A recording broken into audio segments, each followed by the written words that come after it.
So this is what we're going to be looking at: risk assessment, root cause, validation and verification, and vulnerability for food fraud.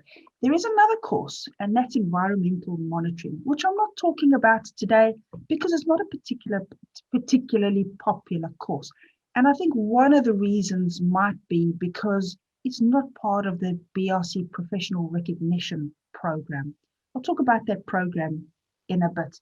It's still a fantastic course, just by the way, but it's just not as popular. I don't think it's had as much advertising yet by BRC, and it's newer. It's newer than these courses. So these courses have been around for longer.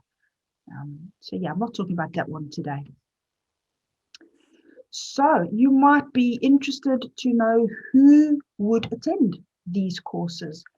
These courses are not specific only to the food standard. They are relevant to all the BRC standards. So if you might be manufacturing packaging, you might be storage and distribution, or an agent or broker.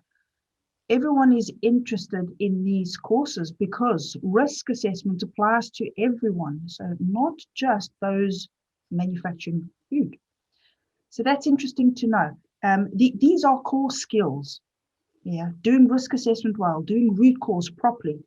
These are essential skills for anyone in these industries, particularly for technical managers, because I find that technical and quality managers tend to be the facilitators, don't they? So you might not be doing all the work when it comes to a root cause investigation, but you are certainly usually the facilitator to make this happen, to bring all the right people in one place to dig deep and discover the root cause. So, yep, consultants also tend to attend these courses to learn these key skills. Also, anyone looking to get the BRC professional recognition from BRC. So that's a program. If you want to know more about the program, visit the website. That's www.1stcsugartangocharlie.uk. And we've got a page there just showing you and explaining everything you need to know about the BRC professional recognition. So all of these courses count towards that. In fact, the courses we've already discussed this morning, the lead auditor course and the packaging courses, all of those also count towards the professional recognition. And so absolutely, every time you do a course, you're ticking another box to get that recognition. And at the end of the day, what does the recognition mean? Well, it just means that you can put it on your CV, on your LinkedIn profile, on your email signature. It's things like that. It's just showing that you know your stuff, really. Okay. And so looking at the course content for these 4 courses, let's just take a little top level view. I'm not going to read everything on the screen, but essentially risk management.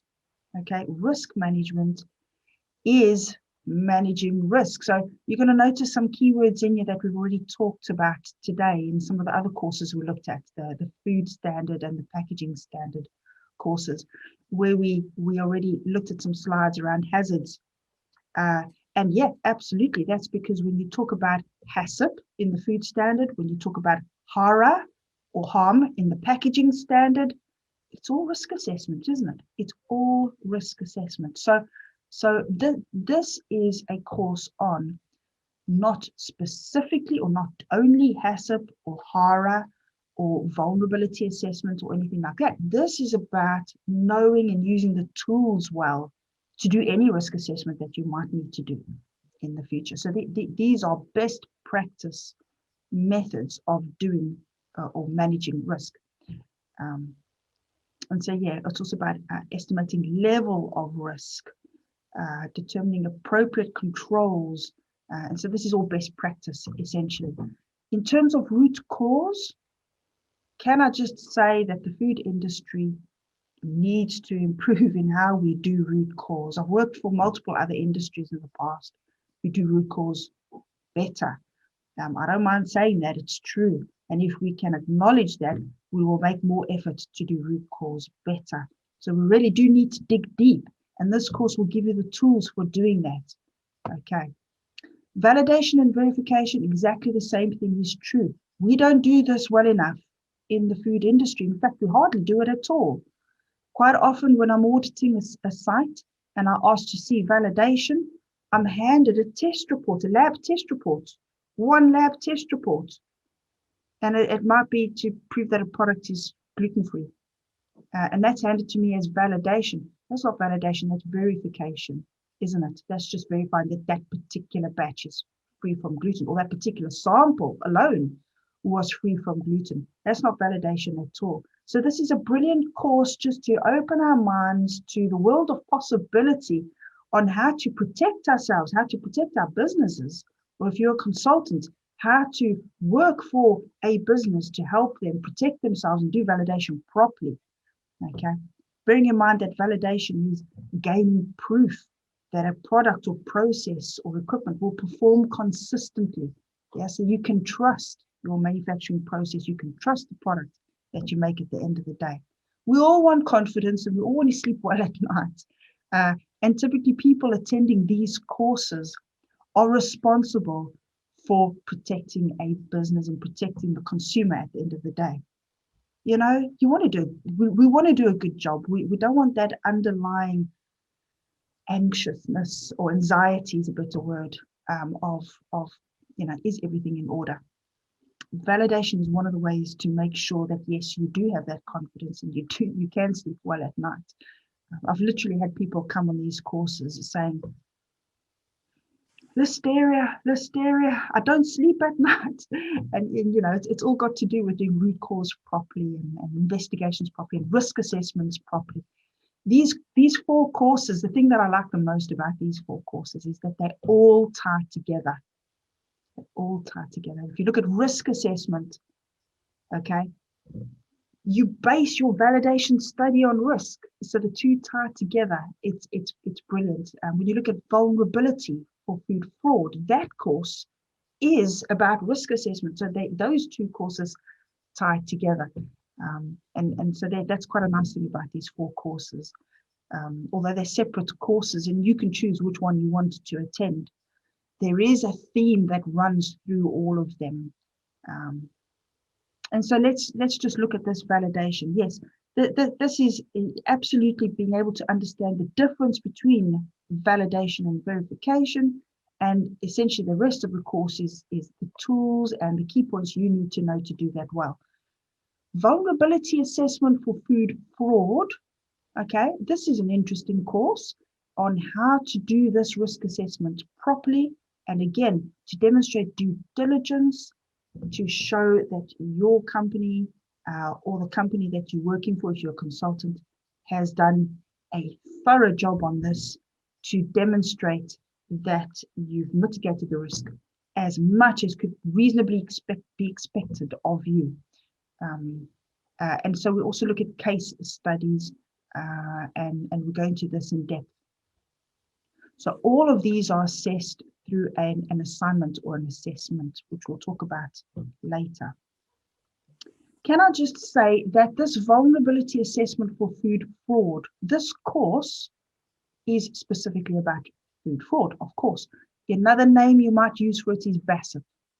Yeah. And I do get a lot of requests for TASIP, a course on TASIP or threat assessment. So from a malicious point of view. And our BRC don't offer a course like that. So we've written a course. Yeah, we've had so many queries around it that we have written a course on threat assessment. And it's a short course. It's 3 hours. And what we do is we tag that onto the end of the vulnerability course. Now, all 4 of these BRC one-day courses don't actually take a full day. Okay, they take the majority of the day, but not a full day. And so it works quite well with the vulnerability course for us to tag the TASIP course onto the end. So it does end up being a full day, but it's a very comprehensive day. And when you look at how the UK handles vulnerability for fraud and threat assessment, they put that under a complete umbrella called TASIP, threat. And and this is through PAS 96, just in case you're familiar with it. And this, excuse me, And this heading of TASIP, threat assessment, they see the threat as encompassing the threat of malicious acts or terrorist acts, as well as an act of fraud. And so at the end of this day, if you do the BRC course and our tagged on TASIP course, you get a really comprehensive day encompassing the entire scope of threat and vulnerability of our products and our premises and our brands. So we'll talk about the TASIP course later on this afternoon. That's towards the end of the day where I talk about that course. Okay. Whereas at this point now, we'll just continue with the BRC courses. Can I also say that with the other 3 courses, because as I say, it doesn't quite take a full day, what I do at the end of the day is I give attendees the opportunity to make a start on their assignment. And you don't have to take us up on this offer, but it works really well. So what I find is that people attending courses where there's an exam, it's great. You attend the course, you do the exam, you get your certificate, and you can kind of walk away and go do the job, and that's lovely. Whereas with these assignments, these courses where there are assignments instead of exams, you've got 30 days to complete the assignment, and people have wonderful intentions, but your day-to-day takes over. Steph's nodding. Yeah, you can imagine, can't you? And so, you have great intentions, but I often get people coming back to me saying, oh my goodness, the deadline's coming up and I haven't done my assignment and I'm so stressed. And you can see that because it's been left and left and left, they've made a mountain out of a molehill. Yeah, and it's actually not a big deal, the assignment. So what I have started to do, and this has worked wonderfully, is give people the opportunity to get the majority of the assignment done at the end of that day. And or at least get ahead. Yes, or at least get ahead. Absolutely, Steph. And put it into chunks, get their headings in so that they can come back to it later and know what they want to include. Because it's a good reminder. Yeah. Even if you've just got those bullet points down of what you want to expand on. This is it. Whereas if you haven't made a start and a week has gone by, and then another week goes by and you think, oh my goodness, just knowing that you haven't started it makes you think, I don't know where to start. Do you know what I'm saying? Whereas if you've just done the course and I'm there to guide you, and I've got all sorts of templates that we've created as well, if you don't want to start from scratch, then you get going real quick and you can honestly get a vast chunk of it done before the end of the day. Yeah. Good. So we do help you get your certificate as soon as. Right. So I've taken a few slides from each of these courses now, just again to give you a taste of what they look like. So let's start with the risk management. Here's a slide where we look at the various terms used in this subject. Likelihood, severity. It's not always severity. When we do HACCP, we're quite used to using severity. When we do a health and safety risk assessment, we use the term severity. However, when we look at a risk assessment for food fraud, or a risk assessment for TASIP, threat assessment, or malicious acts, then it's not severity, it's impact. What is the impact? Yeah, so we talk these things through. We talk about consequences and vulnerabilities and subjects like that. This course covers some specific risk assessment tools. So we've got simple qualitative and quantitative models, okay? Qualitative, high, medium, low. Quantitative, where you're using numbers in the scoring system. We look at what a quadrant graph is. We look at how to use risk priority numbers, which are really useful, by the way. We look at what a nomograph is, just another tool for risk assessment. We look at FMEA. FMEA is the most fantastic tool. I'm an absolute fan. And whereas in food, we just use HACCP, and it's like HACCP is all we know. In all other industries, manufacturing phones, manufacturing airplanes and cars, they all use FMEA. and pharmaceuticals as well, that all use FMEA. So we look at that tool, and actually you can take a good number of tips from that tool and incorporate it in all your other standard risk assessments if you wanted to. And simple risk assessments, checklists. So we're talking about a number of different tools or models that can be used. We also talk about how the scoring system, and this is a quantitative model. This is just an example that I've picked just to show you. It doesn't have to look like this, just an example. Here they've used 1 to 5 scoring system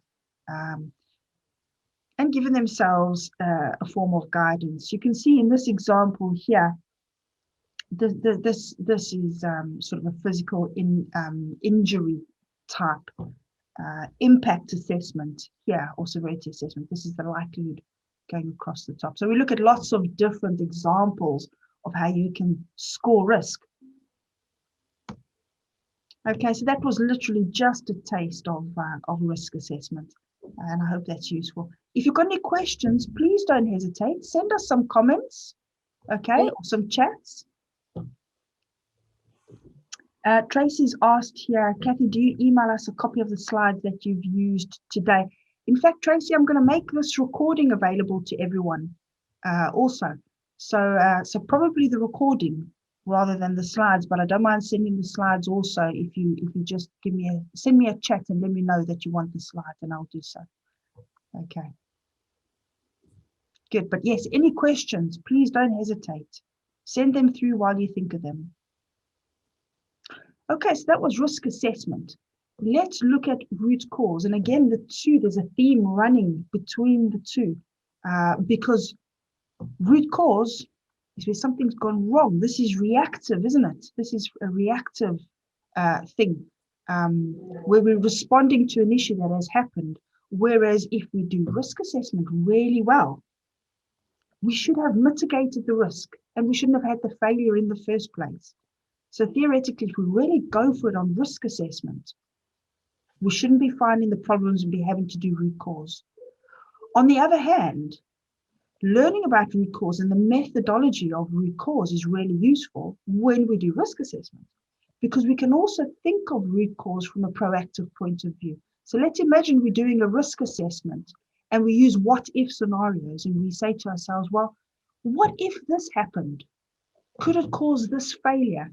And can you see that asking the what ifs is a little bit like doing root cause, isn't it? What could cause a failure? And so you're digging down to the roots of what could cause a failure, but from a proactive point of view. So I do like how the two courses tie together. I'm just taking a quick look at the chat here. Oh, thank you, Steph. Thank you. I'm not going to read that out. Okay. Root cause. Let's take a look at this. I've got a few slides for you just to give you a taste. All right. So there is a proven method or series of steps to go through for root cause. And the first one is a team. Of course, a lot of people try to solve problems on their own. It's impossible. We're not going to find out all the ins and the outs and all the contributing factors unless we've got a team approach. Okay. And so whilst I'm not going to read absolutely everything on this slide, this course does take us in detail through each of these key stages in putting things right and putting them right so that they can't happen again, and taking the learning and sharing the learning across to other similar lines, similar products, similar processes, similar kinds of equipment. So we tend to with root cause in real life, we tend just to put in place immediate corrective actions and then that's it, we walk away. There is so much more to it and so much more opportunity for continuous improvement if we follow this entire process through to the end. The methods that we specifically look at are 5 whys, Fishbone or Ishikawa diagrams, and Pareto. Now we look at the benefits of all of these, the pros and the cons, and we also explore some other methods in addition to all of this. For example, brainstorming and getting the best out of your team to support your root cause analysis. So So yes, it's not just limited to what you see on the screen here, but we look at the detail of all of these, and we really enable you, once you've attended this course, we enable you to be a good facilitator using these tools. So as I said before, we find that it's usually technical or quality managers or supervisors or consultants attending these courses, and usually you end up being the facilitator. You can't do all the work yourself. You can't be an engineer and a shift manager and a logistics manager. You can't be all those things. So it's about you facilitating, getting the best out of your team using these methods. This course should give you the confidence to use these methods and to get the best out of your team. Natalie's asked a question in the chat. For every risk, we need to issue a specific risk assessment. Yes. Yes. Yes. Thank you, Steph. Yes, that's a very good point. Let me just take a look at that. Yes. So every single course, every single risk assessment needs to be documented. Absolutely. And how to document that, there's a lot of flexibility in how you document a risk assessment. There really is. There's no one rule that says that you have to document a risk assessment in a particular way. The most prescriptive we ever get is HACCP, where you have to follow the 12 logical steps or the 14 clauses in the BRC standard. That's the most prescriptive you ever get, really. Otherwise, risk assessment is up to you how you want to document it. But what an auditor is looking for is that your risk assessment is thorough, it's in-depth, and you really have indeed mitigated against all relevant risks. So that's what it's about. Yeah, so document the risk assessments, but document it well. Yeah. Do you have any templates? I do, yes, absolutely, Steph, and I can provide those templates to the attendees to support them with their assignment that they choose to do. They might choose to use an FMEA method for their assignments. They might choose to do HACCP. This is just going back to risk assessment now. But yeah, I've got templates that I provide so that you don't have to feel like you're starting from scratch. Of course, if you attend the course and you want to use your own templates that you're familiar with, perfect. Not a problem at all.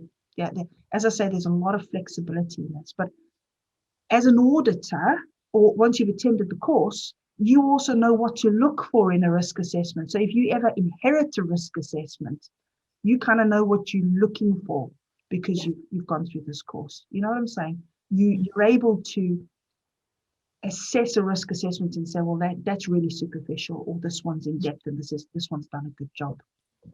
Yeah, thanks for that. I hope I've answered that question in particular, or that comment. I hope I've answered that, but if I haven't, please send another chat. So back to root cause then. Root cause also needs to be documented, and it needs to be documented well. You know, if it's not documented, it didn't happen, right? So this is another tool that we can use, Ishikawa or Fishbone Diagram. And again, as a facilitator, this is something that's really useful. You can put it up on a piece of paper on the wall behind you, or you can use lots of Post-it notes, and you can work on a desk, or you can work on a board located in the factory where you get everyone around the board. I've seen a lot of fantastic boards on wheels in factories with this diagram permanently printed on it, and then all you do is you take your non-permanent markers and use it, make it a working document, and you've got all the right people coming in here, and you're getting the best out of your people to get to the bottom of what has caused an issue. Yeah, so it is a fantastic tool. And then, of course, when you're done with it and you've written it all up, you don't just wipe it off. You take a photo. Yeah, that's your recording. That's your evidence that this happened. And then you take that, turn it into a to-do list, manage the actions going forward to completion of the root cause. Yeah, so it's a brilliant tool. We work through it. We look at some examples, and I've got some templates as well. Okay, so that was root cause. So we've done risk assessment and we've done root cause. Let's take a look at validation and verification. Apologies, that's actually a typo. Validation and verification. This is a good course. A lot of people still get the two mixed up, validation and verification. And I used to once upon a time as well. Absolutely. It can be a confusing subject, but 5 minutes into this course, you already have it clear in your head. Okay, it's the first thing we do. This is validation, this is verification, and the rest of the course just builds on that theme. Okay, so it's already clear within the first 5 minutes. And just a slide, just to give you a taste of the kinds of discussions we have. This is a slide taking you through the defined steps for doing validation. And some guidelines on the right-hand side here also. You know, so where can you get existing data from? You can get it from all these sources. Yeah. How can you design your validation study? Well, you're going to need to build in experiments and challenge tests and et cetera, and several production runs, you know, if relevant. So yeah, we talk through the step-by-step process and all the potential considerations for designing a good validation. Okay. Here's another slide just to give you a taste. And this is saying that repetition is vital. Yeah, absolutely.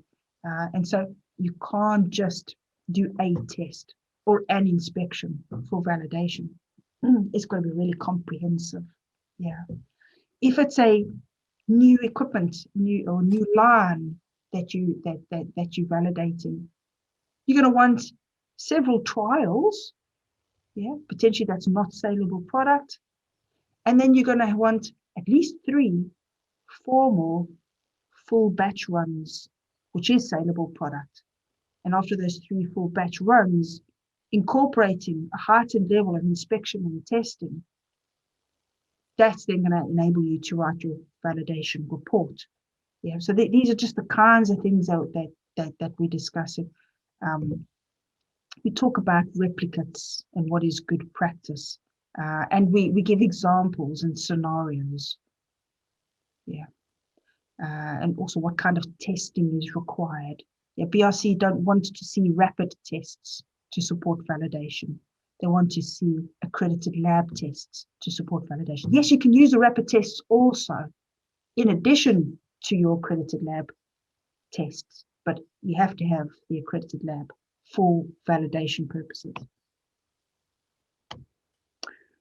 So lots of different methods for verification. So we've been talking about validation.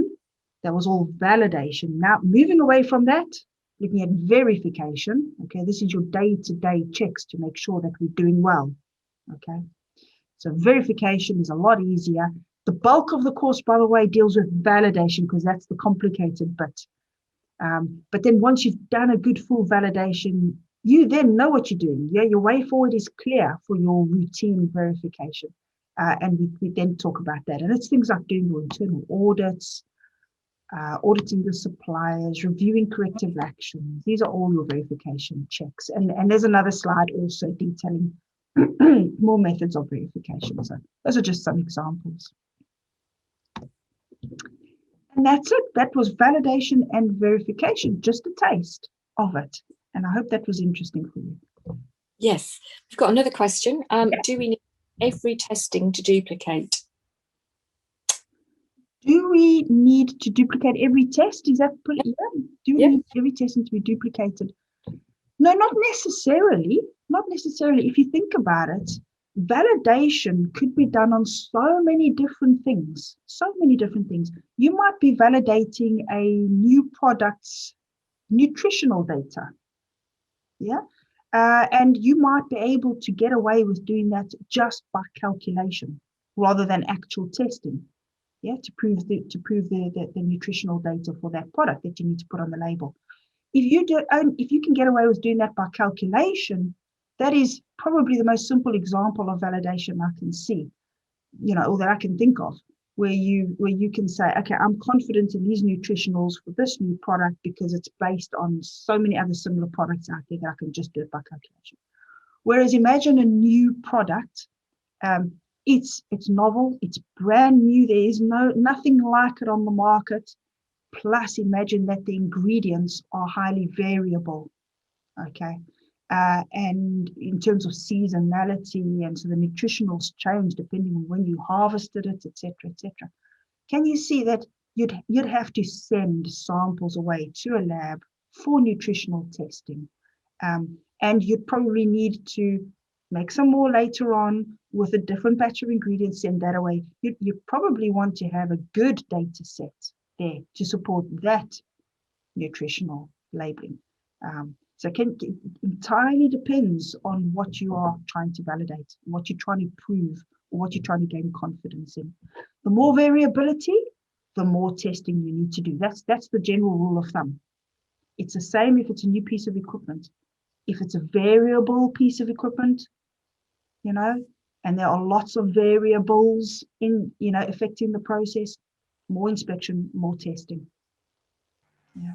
If it's super reliable, you can relax. So absolutely, your trials, your trials prior to your formal validation, your trials will give you an idea of how variable this new product, process, or equipment might be.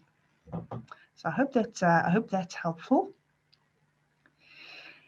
Let's move on to vulnerability for food fraud, another risk assessment, but quite specific to this subject of fraud.